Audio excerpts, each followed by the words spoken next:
You hold her hand so tightly it might break. You can barely hear her screams over the thunder crashing overhead.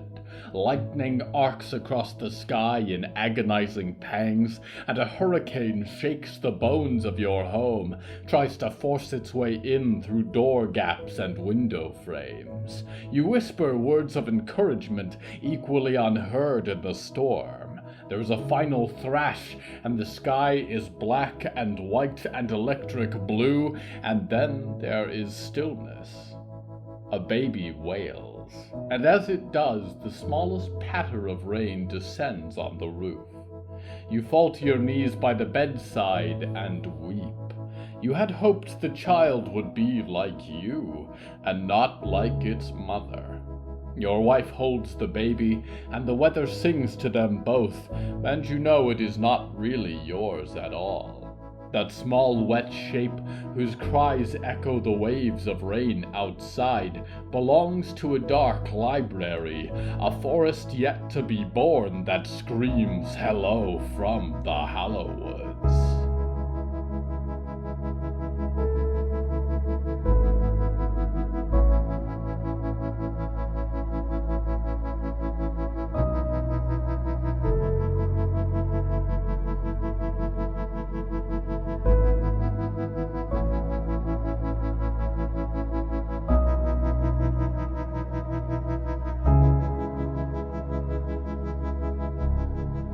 Right now, I sit in a church pew.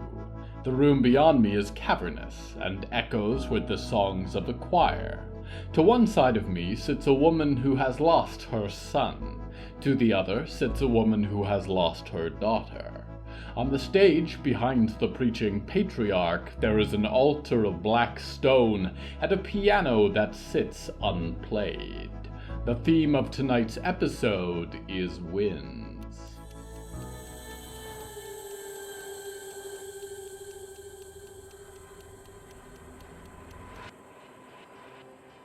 Mrs. Wicker lifted up her voice to sing. She had missed this, the way that a proper service made you feel closer to God, to your fellow believers. Not like the dull monotony of Fort Freedom, so much quieter without Bob's angry rants. Forgive me my sins, Lord, she thought. Please do not let this be my punishment, but my salvation. She held her tongue through the opening gauntlet of songs, a chorus without music, although there was a harmony of its own in the uplifted voices of the congregation. "Welcome, one and all," said the vicar, raising his hands as the last refrain came to a close. He was clad in a red robe today, and the stage was well lit, an altar of what seemed to be obsidian behind him. "We enter as we step into this hallowed church, into the presence of God. Lord, thou art the deep, the darkness, and the dawn, a comfort in the deep waters of our tribulations, a guiding flame in the valley of the shadow of death, and the redeeming light of our mourning, our rebirth, our new beginning. As we step into your presence, we ask that you hear from your place of holiness our prayers. Members of our congregation, is there anything you wish to bring before the Lord today?" Several hands began to drift up, but Mrs. Wicker beat them to it. "Mrs. Wicker," the vicar said, and extended his graceful hand to her from the stage. "Please, share what troubles you." She sighed, trembled, stood up and placed her hands on the pew in front of her. "My daughter, Johanna, is missing," she said. "I have tried to discipline her, but she keeps running away from home. Her brothers never watch her like they are supposed to, and we have not been able to find her. We have combed the marshes nearby, but we worry she has gone into the forest, and Fort Freedom cannot travel freely here. Please, if you would, pray that she comes home. She is my youngest. I don't think I could bear it if she—" Here she choked up and cried silently, as was her habit. The vicar raised a hand. Of course, the vicar said, and we are so sorry to hear this. There are many in this congregation who have gone through the terrible pain of losing a child. Here several people flinched, and it did not escape Mrs. Wicker's attention. One of them was a fraught-looking woman with dark features and a velvet robe beside her. She wondered what title the woman held within the church. But we pray for Johanna's return. Let us bow our heads, the vicar said. Lord, thou art all-knowing and all-powerful. You have eyes in every tree in this forest, feel with every root. If the girl called Johanna is with you, please grant her safe passage. Usher her back to us unharmed. Grant this mother her darling daughter back, we beseech thee, and let the church be your vessel. Amen. He looked up to the crowd, and the next few hands shot up. And who else can we pray for today? The sermon was of the importance of sacrifice, a reminder that the Lord's gifts require a return, a signifier of commitment. What have I not sacrificed, Mrs. Wicker thought. I can only hope that all of this suffering is rewarded. Job, too, thought he was being punished, but it was only a trial of his faith, and I have had my share of trials. She stayed until the crowd of robed acquaintances had dwindled out, until the last handshakes and hugs of the vicar were dispensed, and finally they were left alone in the auditorium of the new chapel. The vicar sighed and removed the long vestments from his shoulders, laid the velvet robes across the altar. He wore a brown suit and vest beneath. He came to sit on the edge of the stage. I appreciated your prayer today, Mrs. Wicker said, hands folded over her Bible. Prayer is only half of it, the vicar said, and put his hands on his knees. Your girl going missing in this forest is very serious, Kellyanne. How long has she been gone? 4 days now, Mrs. Wicker said, and this morning there is a little snow. Do not worry, the vicar said, and smiled softly. We will take care of it. I appreciate your spiritual support, said Mrs. Wicker. The support I offer is more than spiritual, the vicar said. Prayer is a start, but one must give the Lord tools to use for his will. I understand that if you sent a truck of your men deeper into these woods, the scout post would see your truce as broken, but we of the church are not similarly bound. We have many useful sorts in our congregation. They are setting out to get Johanna back as we speak. Mrs. Wicker could not find a word to say, and tried not to let the burst of elation in her chest make her hysteric. At what cost? I'm sorry? So am I. No one gives anything for free, Mr. Vicar. It is a great effort to bring my daughter back if she is alive. I expect you want something in exchange. The vicar stared at her a moment and shook his head. Oh, Kellyanne, he said. That is the difference between a church that only bandies words and a church that serves its congregation. We expect nothing of you. We love you just as you are, and we do whatever we can to help each other.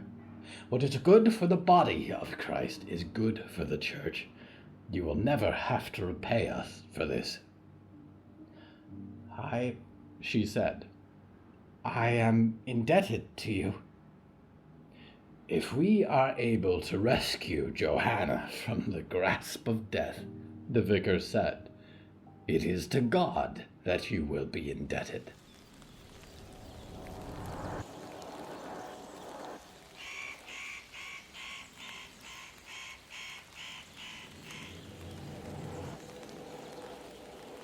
You will not be able to see it.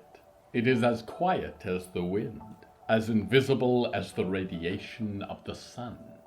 You will only know that it is near when you hear a rustle in the leaves, a growing whisper of the wind. As the trees and forest floor lean towards you, you may see it in the sky.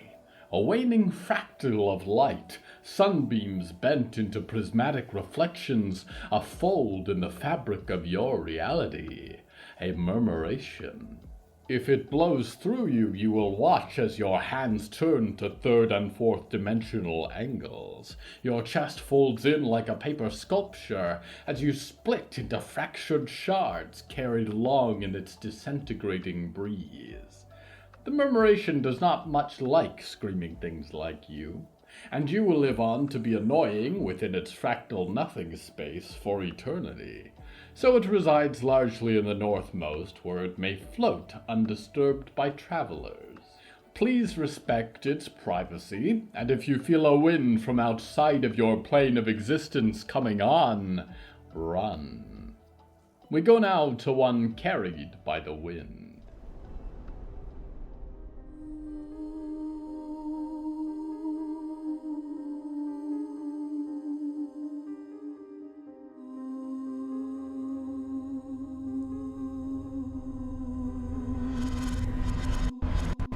All her life, Olivier thought, she had been ordered to go harder, faster, better, to pull the weather down from the sky into blistering contact with the earth, to turn wind into hurricanes and hailstones into daggers, turn electricity from a spark into a wildfire. She could not recall a time, now that she thought of it, when she had been told to lessen the damage, tell the weather to become lighter, reverse its dire intentions, which was partly why she was afraid to ask it to stop snowing as the light flakes fell on the outside of her tent, pattered like mice down the sides. "Thanks for letting me borrow your coat," Roie had said. They had quietly decided to share a tent, and they huddled around the heating pad that Cindy had provided. Nimbus had gone out. Olivier trusted that the cat who had once appeared in Anderson Faust's lab would come back of its own accord. "I'm just glad you're warm," Olivier said. Besides the pad, Riot was wrapped in her coat, a sleeping bag, and Olivier's cloud cloak, like some kind of warmth-devouring space worm. "Is this the first time you've seen snow?" "There were a few snowy nights when I was with Clara," Riot said. "But the time I remember the most was the one you made. You know, the night you..." They both fell silent for a moment. Olivier chewed on the inside of her lip. "How does it do that?" Riot said, watching a bit of the cloak she was wrapped in. "The clouds on it. They move. I'm not crazy, right? They're always different." "If I told you it was magic, I'd get sent out of class," Olivier sighed. She was in her shirt and a light jacket, and it was still too warm for her in the tent. She tried to ignore the smell of Riot's boots. "But it pretty much is. The weather is... it's a person, or a force, an entity." "So there's a weatherman?" Riot said. "I think it's really too vast to have a gender." "It was a joke," Riot said. "You know how when people watch TV and movies, there's always someone on the TV to say what the weather is, even though you could just look outside?" "Downing Hill doesn't have TVs," Olivier said. "Right. I keep forgetting that," Riot sighed. "So this weather person made you a cape?" "It wasn't for me," Olivier said. "I've seen it. The weather. My friend Friday cut me with this rock once. You can see the scar right here, if you look close." "Oh yeah," Riot said. "There it is." "I don't even know how to talk about it," Olivier said. "It was beautiful. It wasn't just rain or lightning. It was storms on other planets. Heat and cold on a cosmic level. The Eye of Jupiter. Sounds pretty trippy, said Riot. It helped me understand myself better. Understand my potential, Olivier said. I wasn't the first, to have a gift from the weather. Others did before, and sometimes they made things with those gifts. A flying broom, a cloak that reflects the sky. It was in Downing Hill's collection. The director gave it to me as my acceptance gift. And it lets you fly and stuff? Riot said, and wriggled in her cocoon of fabrics. If I wear it, can I zap people? That'd be fun. The flying I do myself, Olivier sniffed. It's mostly just pretty. And you look pretty in it. Riot's face was already red from the cold, so it remained the same color. Or handsome, Olivier said. Whichever kind of compliments you prefer. She was interrupted by Riot rolling over like a caterpillar to be nose to nose with her. You overthink things too much. Riot smiled and kissed her a few moments before pulling back. What's wrong? She said. Still getting used to this? It's not that, Olivier said. There's just a lot on my mind. Don't get me wrong, I didn't expect this trip to be easy, but it's so much more stressful with Cindy here. Isn't it? Imagine if it was just us and Percy and Diggory, like the road trip. Is that why you're stressed out? Riot said and raised a dark eyebrow. Because of mean old Cindy? It's part of it, Olivier grunted. She only cares about destroying this heart. She reminds me of the director. And I can't help but feel like I'm going back. Stopping the end of the world is exactly what Director Blackletter was training all of us to do. What if somehow, even though I got thrown out of the library, I'm still part of her plan? What if she's still using me as a weapon, just like Anderson, just like Cindy? Hey now, Cloud Girl, Riot said, and a hand emerged from the coat to poke Olivier's chin. Come back down to earth. You're doing this because your friends are all here, and because you want to, and because you get to share a tent with your hot girlfriend. She pinched Olivier's cheek, and Olivier smiled, and kissed her forehead in turn. Sure, babe, Olivier said. How could I forget? She heard a rustle outside and looked up to the outside of the tent. Diggory? Olivier said, and sat up, got a respectable few inches away from Riot. Is that you? There was a shape, Olivier realized, pressed against the outside of the tent.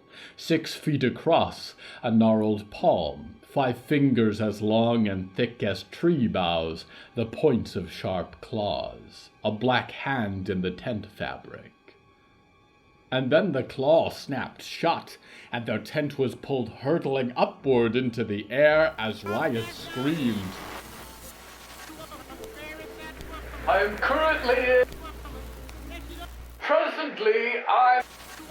It's awful outside.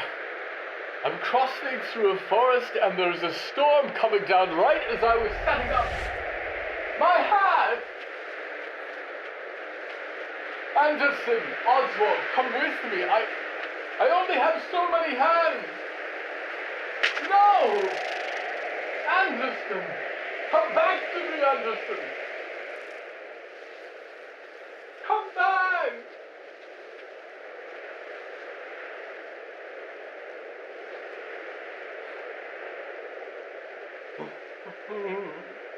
My pet.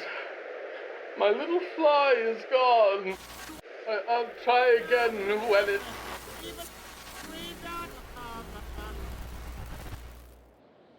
They say God has a sense of humor. I certainly do. We return now to Olivier's song.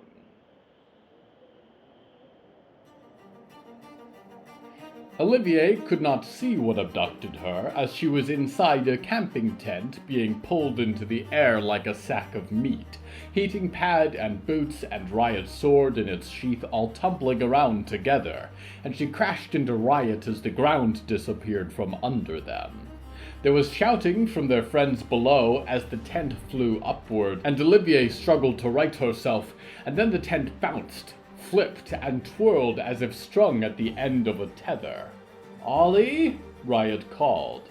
"It's okay," Olivier called back. "I'm going to try and open that door." She lunged upwards and managed to seize the tiny zipper, dragged it down. The night air blasted in, and immediately in the opening she'd unzipped, there was a frozen face with frosted eyes peering in. Olivier shrieked and lifted her hands, flung a bolt of blue light from her fingertips into the dead thing's skin. It did not respond, only swung away from the door. "Try to get up," Olivier said, shaken. "I'll see what's going on." She pulled the weather into her grasp, focused on the wind at her ankles, her hands, and rose upward a few feet to escape the tent, held herself in the opening. The beast was a wandering night gaunt, she had no doubt. A huge eyeless head with an ear-to-ear grin of jagged teeth, a flared nose, giant bat-like ears, antlers like rakes stretched out from either side of its head.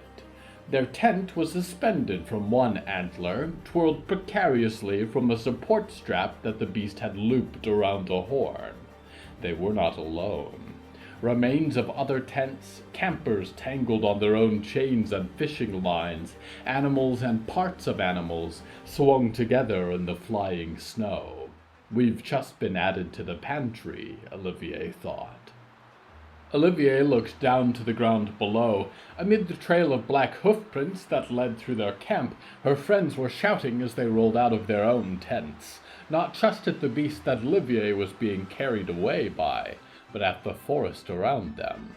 There were more night gaunts, Olivier realized, huge dark silhouettes fading in from the flurry of snow, as black and jagged as the pines at first glance.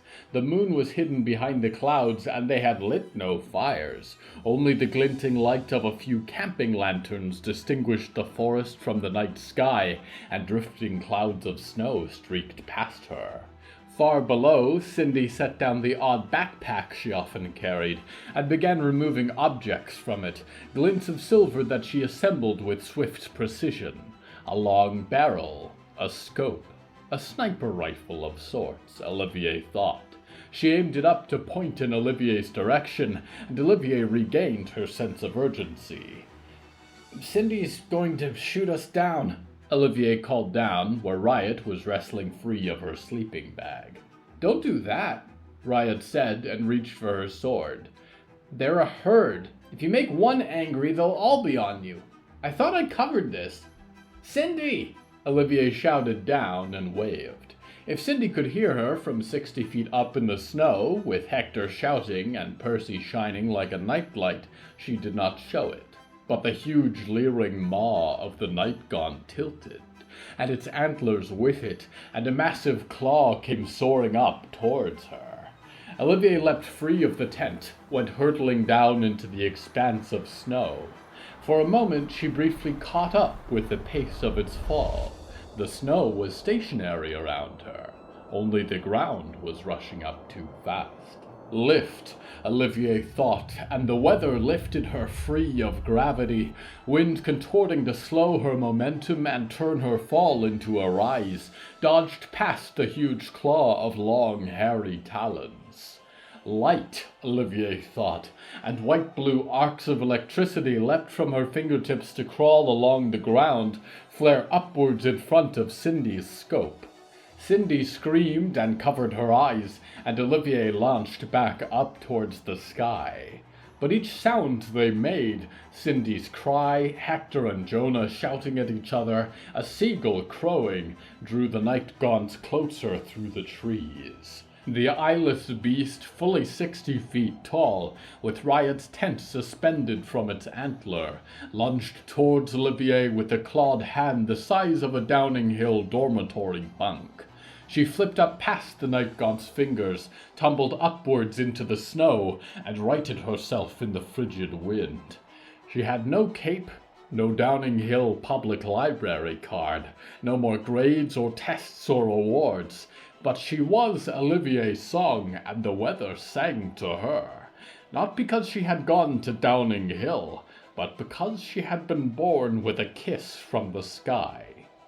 I have no teachers, no parents, she thought, but I still have you. Olivier lost her propulsion, floated in freefall over the forest as her momentum waned, and the horizon was shrouded on each side by white. She reached out a hand in each direction, and closed her eyes, and felt for something unlikely. She felt for thunder. The first rumble sent shivers down her spine. The second caused a shudder in the night gaunt below her. The creature with Riot's tent hung on its antler, opened its jagged maw. 100 teeth flashed in a silent scream, too high for her to hear. It raised its giant hands to cover its radar dish ears as the thunder crackled. The scream was returned by one in the tree line, and another, a silent choir against the lightning up above, flashing in the blizzard. And then the massive herd began to retreat, silent and ponderous steps pacing through the pines. "Ollie!" Riot called. She had clambered up to the mouth of the dangling tent, surrounded by a dozen swinging corpses. Her sword glinted in the streaks of lightning. "Catch me!" She swung and cut the strap holding her, and Olivier's heart froze as the tent dropped like a stone, Riot inside. Olivier sailed towards the tent, bent the wind around them both, tried to slow down the weight as they plummeted towards the earth, and she was surprised how swiftly the wind leapt to her aid without a second thought. She held the tent in the embrace of the weather, let it roll to a stop as it reached the snowy earth of their campsite, and Olivier touched down to the wet earth, lay there for a moment catching her breath. Really, it was not the effort that had exhausted her, so much as the rush of adrenaline. Lightning continued to flash in the sky overhead, rumbling softly in the blizzard. Olivier shivered. The weather was trying to tell her something, although she did not know what. "Couldn't have let me down any gentler?" Riot grunted as she crawled free of the tent. "What the hell was that?" Cindy screamed, and Olivier looked up to find the woman with her rifle shouldered standing over her. "You could have blinded me!" "You were going to mess everything up," Olivier said, sitting up. Diggory and Percy approached now, Mort with his glinting red armor in the low lamplight. "I sent them all running. What were you going to do, gun down half a dozen night gaunts?" "I am the commanding officer on this expedition," Cindy said. "You had no right to—" "I have had it," Riot said, and stumbled to her feet. "Olivier just did something awesome, and you're putting her down.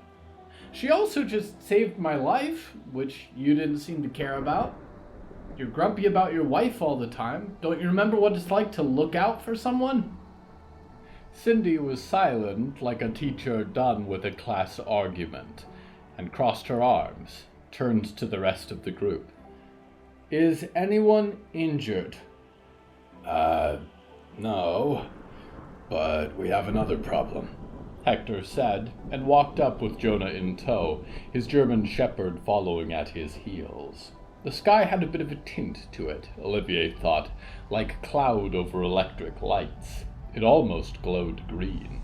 "It's taken us," Jonah said from behind him, eyes the same color. "I can feel it. The northmost woods. We've arrived."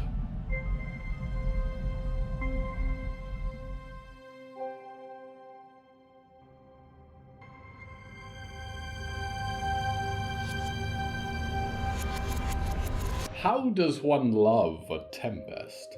One would think the garden of the end to be peaceful, long-suffering, serene. But he was different each aeon. I never knew what sort of story I would tell, if I were to tell one about him. How he could spend centuries without leaving the barren confines of his workshop. Perhaps I would tell a story about a tortured artist trying to build his masterwork at his own expense. But other times he was as light and free as a newborn fawn, and he cared not for his work, only for time with me, for 1,000 delights of life that the universe had to offer hung on my every word. He thought not of tomorrow in those moments, and I tried to join him in that. I stayed through the former times hoping for the latter ones, sometimes. Still at others, he was the only one who really saw me. The only one who understood my plight. The only one who could have told a story of Nick. He found in me more value than a convenient hound to guard the gates. And yet, because he saw me, his words hurt the more. You're too naive, Nick. Lost in your stories, but knowing nothing of the universe, never focused on the things that are important. I suppose in a way he was right. Because as the hours grew long on his greatest work, I was not focused on what the Council of Heavens was moving to do, their secret conspiracies, the changing wind of their good graces. And now only stories of him remain. We go now to one whose winds are also changing.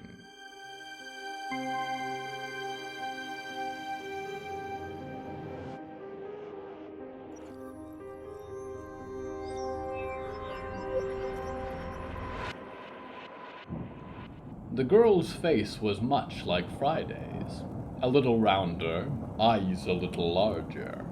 Her hair fell in 2 braids like Friday used to wear hers, perfectly captured in the delicate wisps of smoke that hung in the center of the room, and the outlines of the other witches sitting around her were only dark shadows in the haze. "She's beautiful," Friday whispered, "like a frozen flower. I had almost forgotten what she looked like." Sophia was beautiful, said Grandmother Briar. Her dress of embroidered vines shone like serpent scales in the candlelight. She was much like you when I first met her. She had been identified by the Schwarzjäger, witch hunters. So she fled Europe, came to Canada. We have always been sensitive to the arrival of new witches on our soil. I invited her to stay in my home soon after. She told me all about her life, that she was pregnant. I told her she was having twins. She was happy for a time. The scene changed. The smoke that permeated the room billowed into different shapes as Grandmother Briar spoke. Friday could make out dark forms running through the haze, caught in the light of the fire. "But not for long," Friday said. "I took in whoever I could find," said Grandmother Briar. "There were dozens in our coven by then. But some of our members fell into a rabbit hole with hands on their heels. Bad Americans who file magic away like paperwork. And the Great Inquisition, the Church of the Hallowed Name." "Was I there for that?" Friday whispered. "I barely remember it. The day the black rains fell, our witches were weak, overwhelmed. We are each of us connected to this world in some way, and its pangs carried through into us. You and your sister, with her head of red hair, you wouldn't stop crying. That was when they struck, our enemies. All at once, our coven was scattered. They hunted us down like animals. Many fled. Many were not able to escape. I urged Sophia to stay inside, that I would try to protect us, but she said she could not risk you two. She said that as long as you both were with her, she was lucky. and so she fled. What happened to her? Friday whispered. How you arrived at Downing Hill, I do not know, said a woman wrapped in a shawl of raven feathers. Her eyes were as black as a crow's. The Church of the Hallowed Name set fires in the forest, burned us alive. You could smell the smoke for miles. I can try to remember, Friday whispered, and turned her palms upward to the smoke, breathed in the flame. Show me, she thought. Show me what I have seen. Show me where I have been. She flew back through the years spent lurking in Downing Hill, the classes and lectures, younger with each flicker of the fire, until the shapes in the smoke began to form. A woman, screaming as the flames crawled across her, a hood over her head. The scent of gasoline was sharp in Friday's nose. A man in heavy robes with outstretched arms, screaming holy words Friday could not understand. She screamed. She was 6 years old. It was good luck that she was not burned first. It was good luck that she was only made to watch. And then a cascade of light air formed into javelins. A man in a suit with colorless eyes. His hands sent ripples through the air, bent the smoke into odd patterns. The people in the robes did not retreat lightly.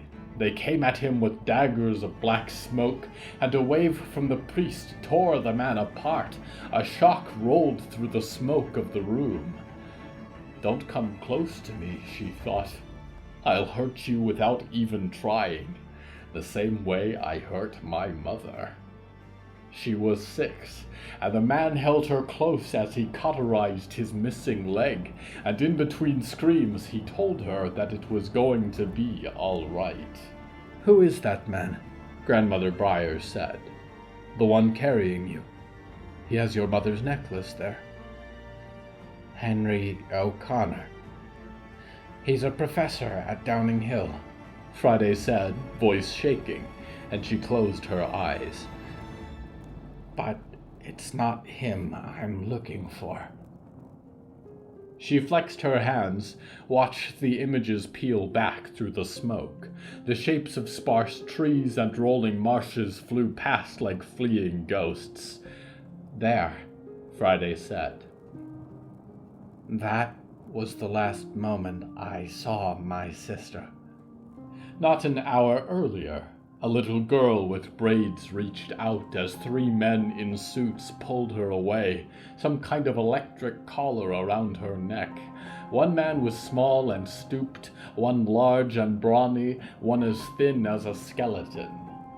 Whoever they are, Friday said, I'm going to find them, and I'm going to hurt them. And if Penny is still alive, I will find her. There was a person, she realized, standing in the doorway, even though the assembly of witches was already gathered. She waved her hands and the smoking images dissipated, a last picture of her sister dissolving into wisps. The girl who stood in the doorway was older, her eyes more hollow, but she had freckles and thick red hair all the same, and she was wrapped in a gray cloak. You don't need to worry about that, said Penny, and smiled, tears in her eyes. I found you first.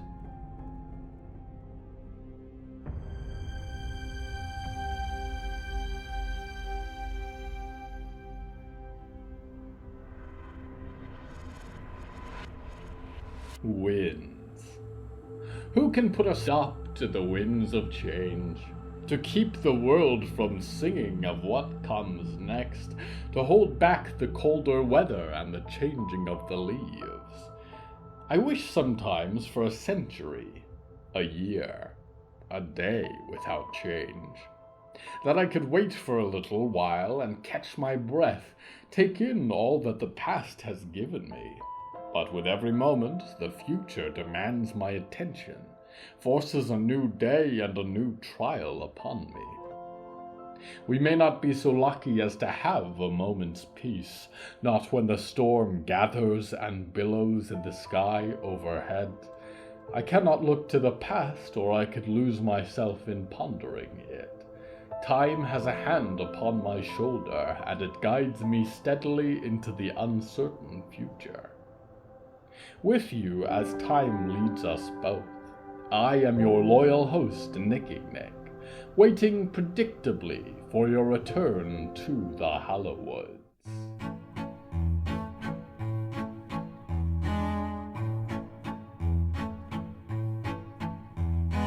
Hello from the Hallowoods is written and produced by William A. Wellman. Hello, that's me. If you enjoyed this show, please don't forget to follow it and share it with a friend. The bonus story that goes with this episode is called Ephrat and is available on the show's Patreon at patreon.com/Hallowoods. Because we operate without ads or sponsors, our supporters are all that keeps this show going. Plus, supporters get weekly bonus stories, behind-the-scenes content, exclusive merch, and even more. Merchandise and episode transcripts are available at hellofromthehallowoods.com. You can even find us on social media at @thehallowoods. Music is used under license from artlist.com. Our opening theme is Forest Overture by Yehezkel Raz, and the closing theme is Farewell by Belsitzman and Matan Ephrat. Until next time, dreamers, I would suggest not stepping outside for a little while. There's a localized storm of broken mirrors this afternoon, although by evening it's expected to lighten into mild glass showers.